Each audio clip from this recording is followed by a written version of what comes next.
Lights! The all-new Jupiter is more than more. Style more. Storage too is even more. The all-new Jupiter is more than more. Introducing the all-new TVS Jupiter. India का नया ज़्यादा, एकुआ अधिकम, बेशी जास्त, अधिका वधू, बेसी. विधानसभा निवडणुकीत महायुतीला स्पष्ट बहुमत मिळालं, पण यात न्यायालयाच्या निकालांचा प्रभाव दिसून आल्याची चर्चा आहे. यावरून सोशल मीडियावर माजी सरन्यायाधीश चंद्रचूड यांना ट्रोल केलं जात असल्याचंही दिसून आलं. या संदर्भात चंद्रचूड यांचं काय मत आहे, हे असं ट्रोलिंग किती धोक्याचं आहे, यावर ते काय म्हणाले, जाणून घेऊया या व्हिडिओतून. नुकत्याच झालेल्या विधानसभा निवडणुकीदरम्यान प्रचार आणि निकाल काळात सर्वोच्च न्यायालयाच्या काही निकालांवरून माजी सरन्यायाधीश धनंजय चंद्रचूड यांना ट्रोल करण्याचा प्रयत्न सोशल मीडियावर दिसून आला. सोशल मीडियाचा वापर करून काही विशेष हितसमूहांकडून न्यायालयाच्या निकालांना प्रभावित करण्याचा प्रयत्न केला जातोय. न्यायाधीशांनी त्यापासून सावध राहायला हवं असा इशारा माजी सरन्यायाधीश धनंजय चंद्रचूड यांनी दिला.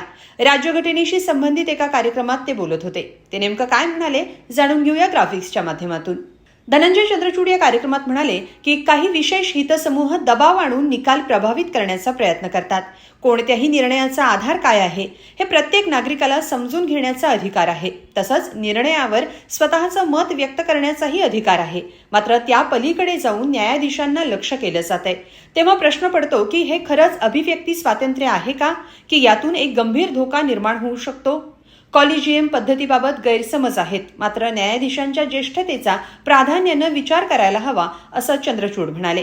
ते पुढे असंही म्हणाले की आजकाल लोक यूट्यूब किंवा इतर सोशल मीडियावर पाहिलेल्या 20 सेकंदांच्या व्हिडिओच्या आधारे मत बनवतात. हा न्यायव्यवस्थेसाठी फार मोठा धोका आहे. न्यायाधीशांना ट्रोल करून निर्णय बदलण्याचा प्रयत्न केला जातो. यापासून सावध राहायला हवं असं न्यायाधीश चंद्रचूड म्हणाले. दरम्यान माजी सरन्यायाधीशांचा राजकारणातल्या प्रवेशाबाबतचा प्रश्नही चंद्रचूड यांना विचारला गेला. न्यायाधीशांनी राजकारणात प्रवेश करायला हवा का, या प्रश्नावर माजी न्यायाधीश चंद्रचूड म्हणाले की कायद्यानुसार यावर कोणतंही बंधन नाही. समाज तुम्हाला सेवानिवृत्तीनंतरही न्यायाधीशांच्या रूपात पाहतो. जे काम इतर नागरिकांसाठी ठीक आहे ते न्यायाधीशांसाठी पदावरून हटल्यानंतरही ठीक नाही.